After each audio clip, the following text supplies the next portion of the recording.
일본 애니메이션의 전성기에 대한 의견은 여러모로 갈립니다. 우선 지금을 꼽는 사람이 있죠. 코로나를 기점으로 OTT에 진출하면서 글로벌 시장에서 무섭게 성장했으니 전성기라는 관점이고, 작품이란 측면에서 보면 1980년대를 꼽는 사람들이 많습니다. 1980년대 일본 애니메이션이 급성장하면서 비싼 판권료를 지불하고 히트작 만화를 애니메이션화하는 것보다 창작 시나리오를 중심으로 기획된 오리지널 애니메이션들이 새로운 대중의 관심사로 떠올랐기 때문이죠. 즉 80년대는 오리지널 애니메이션이 많이 탄생한 시기인 겁니다. 그리고 이건 제작자들에겐 좋은 소식이었습니다. 오리지널 창작 애니메이션은 불필요한 판권료를 지불하지 않아도 됐기 때문에 그 비용을 고스란히 작품에 투자할 수 있었으니까요. 하지만 대중의 인지도가 없기 때문에 경우에 따라선 판권료에 버금가는 대대적인 마케팅 비용이 필요하기도 했지요. 이런 문제를 해결하기 위해서 창작자들은 다양한 전략을 시도했습니다. 첫째, 건담으로 시작된 리얼 로봇 흐름을 계승하면서 완구의 오리지널 기믹을 추가하는 것. 리얼 로봇인 건담이 히트를 하자 애니메이터들은 스폰서의 요구를 만족하는 한도 내에서 최대한 오리지널 요소를 도입하려는 시도를 했습니다. 즉 리얼의 완구를 작품에 출연시키려 한 것이죠. 그래서 이때 완구는 스폰서가 요구하지 않은 오리지널 기믹들이 들어가기 시작했는데, 스폰서야 제조 비용이 올라가니 난색을 표했지만 그렇게 나온 결과물이 아이들의 반응이 더 좋았다고 합니다. 작품의 주역 발키리처럼 말이죠.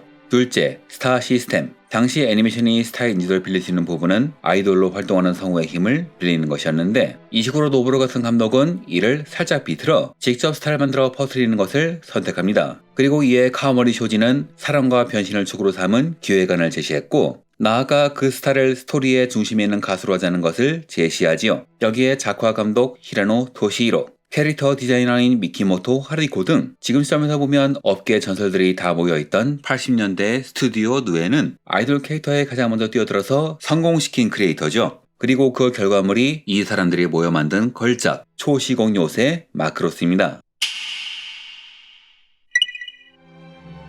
감찰군과 전쟁을 하던 젠트레디군은 감찰군의 함선 SDF-1을 탈취 혹은 파괴하기 위해서 지구를 급습하나, 이때 SDF-1 마크로스의 자동 방위 시스템이 발동되는 바람에 이후 마크로스의 시스템 트러블로 인해서 태양계 외곽으로 튕겨나가 버리죠. 지구와의 교신이 끊긴 채 하나의 도시가 되어버린 마크로스. 하지만 사람들은 서서히 자신들의 생활을 회복하기 시작했는데, 이 과정에서 아이돌이 된 린 민메이의 콘서트 날 적의 공격으로 혼란에 빠진 와중에 젊은 파일럿 이시도 히카루가 민메이를 구하면서 이야기가 본격적으로 시작되지요. 지금 말한 것은 TV판의 것이 아니라 극장판의 것인데, 왜냐면 TV판의 경우 흥행부진, 스케줄 문제로 인해서 52화가 30화로 단축되는 과정에서 감찰군이 통째로 날아갔기 때문이죠. 그래서 이 작품은 TV판은 면성이고 사실상 극장판이 완성인 셈입니다. 당시 로봇 애니메이션의 흐름을 설명해보자면, 기존의 로봇물이 과장된 영웅주의로 어린 관객들을 노렸다면, 기동전사 건담이 히트한 이후에는 좀 더 어른의 이야기를 하게 되었죠. 1982년 마이니치 TV를 통해서 방영되기 시작한 이 작품은 기존의 틀인 외계 문명과의 대립구조에 남녀 간의 사랑이라는 테마를 도입한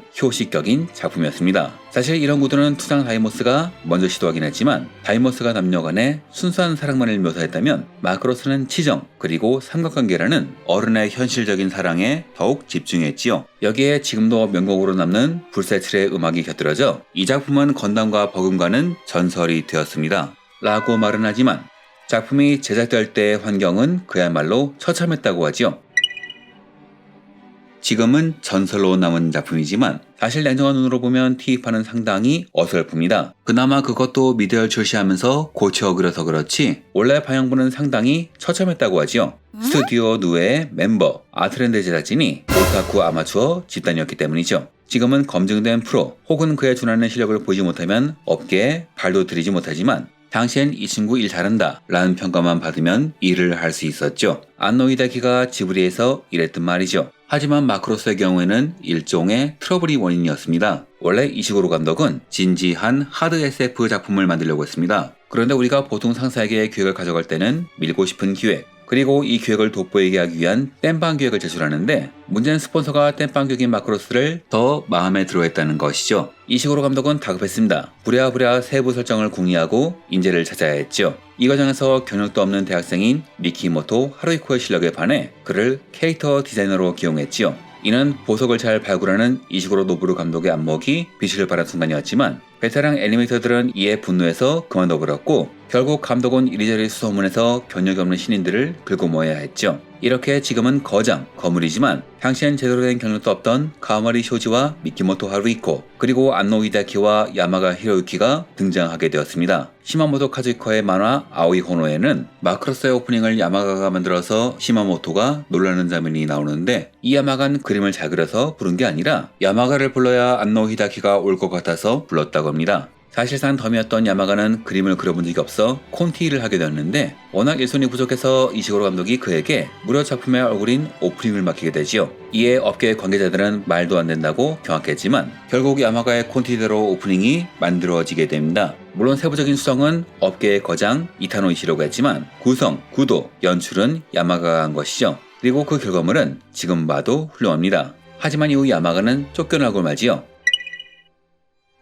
마크로스의 진행 상황은 위태로웠습니다. 매화의 작화가 불안정했고 스케줄은 정말 촉박했죠. 이 와중에 야마가가 대형 사고를 칩니다. 야마가는 구화의 작화가 엉망인데 분노해서 멋대로 친구들을 불러서 새로 만들어버렸는데 이 친구들이 나중에 업계의 거장이 되는 사다모토 요시오키, 마에다 마이로였죠. 기존 콘티와 원화를 버리고 다시 만들었기 때문에 시간이 부족해 성우 더빙 영상이 없어 선어로만 녹음을 하는 바람에 입모양을 알 수 없어서 성우들이 화를 내기도 했으며 결국 연필선만 있는 그림을 촬영해서 방송하는 선철 사태가 벌어지기도 했지요. 이렇게 만들어진 구화는 신선하다며 시청자들에게 좋은 반응을 얻었지만 이렇게 얘기를 틀어버리는 바람에 미리 만든 각본, 원화를 못 쓰게 되어 스케줄이 망가지는 바람에 야마가는 쫓겨나게 된 겁니다. 그 충격을 제대로 받은 것은 11화로 동화를 그릴 시간조차 없어서 원화체로 방영하는 심지어 미사일을 발사해야 하는 장면에 미사일이라고 글씨만 써놓는 희대의 방송사고가 터지고 말았죠. 훗날 안노 히데아키는 신세계 에반게리온 26화에서 일부 컷을 원화 그대로 송출하는 연출을 하는데 사람들은 이게 마크로스 때의 오마주라고 생각하기도 하지요.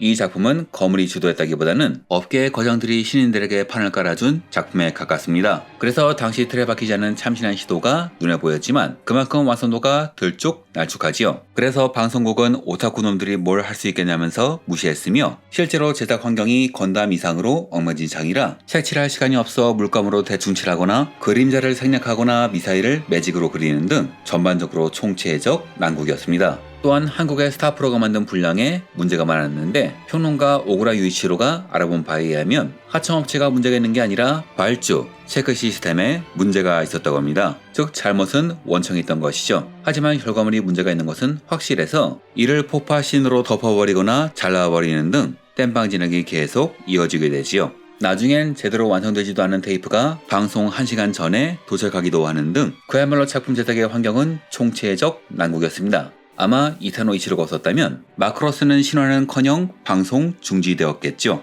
이 작품의 성공 배경에는 명감독 이시구로 노보루 그리고 업계의 거장이 되는 여러 스태프의 공로가 있겠지만 저는 이 작품을 신화로 만든 1등 공신은 이타노 이치로라고 생각합니다. 이타노 서커스라 불리는 연출을 개발하고 이후 여러 거장들의 스승이라 불리게 된 전설적인 인물이죠. 잠깐 그에 대한 얘기를 하자면 그의 미사일은 단순히 화려하게만 한 게 아니었습니다. 2D라는 평면에 불과한 화면을 3D 공간으로 연출한 입체적 공간에서의 피탄 연출을 체계화한 업계의 혁신이었죠. 이 사람이 공신이 된 이유는 단순히 연출을 잘해서가 아닙니다. 아니메주 1983년 8월호에 실린 인터뷰에 의하면 아마추어들이 사고를 연이어쳐서 스케줄을 관리하는 제작 진행이 도망가는 바람에 본인이 제작 진행 일도 대신해야 했으며 하도 스케줄이 펑크나서 PD는 항상 사표를 갖고 다녔는데 이 충돌을 무마하는 것도 직접 해야 했죠. 그런데 회사 생활을 해보신 분들은 아시겠지만 내가 일을 찾아서 한다고 해도 먼저 하는 일을 줄여주진 않죠? 즉 그는 자기 스케줄에 남이 해야 할 일까지 소화해야 했던 겁니다. 그래서 그의 업무 부담은 상상을 초월했죠. 게다가 이 아마추어 오타쿠들이 자기가 좋아하는 장면은 온 힘을 다해 그리는 반면 좋아하지 않는 부분은 대충 그리는 바람에 이타노가 이를 모두 수습해야 했는데 과로 때문에 잠을 깨고자 주먹으로 자신의 얼굴을 때려가며 작업하다가 병원에 실려가기도 했지요. 즉 건담을 살려내는 사람이 야스히코 요시카즈라면 마크로스를 살려내는 사람은 이타노 이치로인 겁니다. 물론 이타노의 연출력을 이시구로가 잘 잡아줬기에 훌륭한 밸런스가 만들어지게 된 것이겠지만요. 이렇게 마크로스는 방영이 되었지만 스폰서의 요청에 의해서 52화가 48화, 39화로 줄어들었고 방영 직전엔 갑자기 23화로 줄어들기도 했습니다. 이런 면에서 보면 이 작품의 스케줄 파탄은 꼭 아마추어 제작진의 광기 때문만은 아니었던 것이죠. 하지만 작품의 인기를 모으면서 36화로 마무리 지어졌지만 본인들은 많이 아쉬웠던 모양입니다. 훗날 이타노 이치로 씨의 인터뷰에 의하면 자신은 회사가 보내준 TV판 DVD의 비닐도 안 뜯었다고 합니다. 두 번 다시 보고 싶지 않았기 때문이라고 하네요. 그리고 이런 사정은 다른 멤버도 마찬가지였습니다. 그래서 멤버들은 리벤지격 작품인 극장판 훗날 희대의 명작으로 기록되는 사랑 기억하고 계십니까를 제작하게 되지요. 이 작품은 앞에서 말한 사정을 알고 보면 TV판의 서력전 같은 느낌이 강합니다. TV판은 워낙 제작 스케줄이 촉박해서 그림자가 없는 곳이 많았는데 극장판은 2중, 3중으로 그림자를 넣어서 이체감을 더했으며 메카닉의 디테일은 지금도 손꼽을 정도로 정교하고 복잡했죠. 저는 이런 의미에서 극장판이 불세출의 명작으로 남을 수 있었던 이유는 지금도 유를 찾아볼 수 없는 엄청난 작화와 연출이 빛나게 된 배경에는 TV판의 실패가 있다고 생각합니다.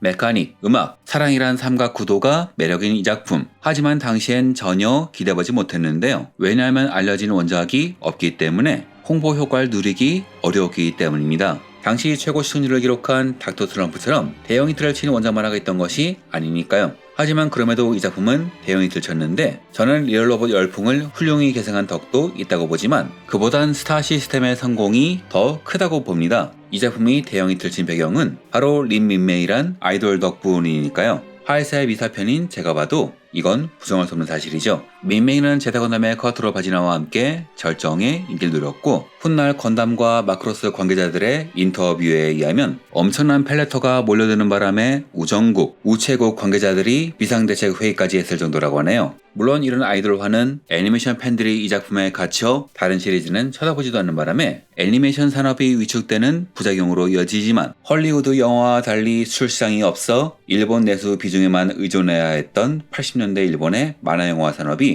규모의 경제를 이룰 수 있었던 원동력이 되기도 했지요. 또한 애니메이션의 아이돌화가 본격적이 된 작품이기도 합니다. 심지어 원작에는 없던 연출과 에피소드를 넣어가면서 아이돌을 만들거나 라마 이블레 같은 애니메이션은 성우를 모아서 도코라는 아이돌 유닛을 만들기도 했지요. 그런데 애니메이션 캐릭터를 아이돌로 만든다는 것은 그 목소리 자체가 아이돌화가 된다는 것인데 그 바람에 어떤 의미에서는 혜택을, 어떤 의미에선 피해를 본 것이 바로 이이지마 마리였습니다. 당시 린 민메이 역의 성우와 노래를 맡게 된 이이지마 마리는 막 가요계에 데뷔한 신인이었는데 원래 노래는 아이돌과는 거리가 멀었죠. 싱어송라이터에 가까웠습니다. 나중엔 그래미상 후보에 오를 정도의 아티스트죠. 실제로 최고의 명곡이라 꼽히는 사랑 기억하고 계십니까의 작사, 극장판 엔딩곡인 천사의 그림물감의 작사와 작곡은 그녀가 한 것입니다. 기존 애니메이션이 오프닝에 동요를 넣는 등 애들 작품이니 음악에 별로 신경을 쓰지 않았다면 마크로스는 스타 마케팅의 효시답게 음악에 엄청난 공을 들였죠. 삽입가요를 정식 스토리 요소로 활용한 최초의 TV 애니메이션이기도 합니다. 문제는 마크로스의 성공이 너무 커서인지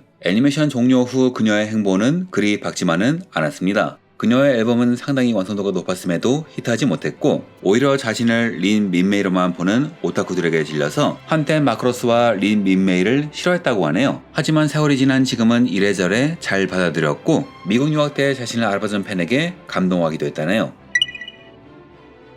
또한 건담의 토미노 유시키 감독은 1984년 9월 마이 애니메와의 인터뷰에서 마크로스는 건담 이후의 이상적인 진화라며 높게 평가합니다. 그래서 그런지 이후 작품의 행보를 보면 마크로스의 영향을 받은 흔적이 짙게 보입니다. 이후 만들어진 성전사 단바이는 거대 전함이 나오더니 중전기 알가임은 신인 스태프를 모아서 판을 깔아두었죠. 그리고 세계의 걸작 기동사 제타 건담에는 발키리와 같은 가변 기체가 쏟아져 나옵니다. 실제로 이 변형 구조를 만드는데 협력한 인물이 건담의 또 한 명의 디자이너가 바로 마크로스의 카모리 효지죠. 즉 이런 관점에서 보면 마크로스는 건담 신화에도 큰 영향을 줬다고도 할 수 있겠죠. 단 마크로스가 건담의 영향을 받기도 했으니 마크로스가 건담을 계승하고 자극한 상호작용의 시대라 보시는 것이 좋을 것 같습니다. 이렇게 전설이 된 마크로스, 하지만 당시 애니메이션은 일본 내수 시장에만 의존하고 있었기에 마크로스와 함께 초시공 시리즈로 기획된 서성크로스, 모스피달 미국의 하모니골드에 팔아버렸고 이 때문에 초대 마크로스는 방송 판권 자체가 꼬여버리고 말았죠. 즉 일본 애니메이션 해외 시장 형성의 출발점이자 한계를 보여준 작품이라고도 볼 수 있겠네요.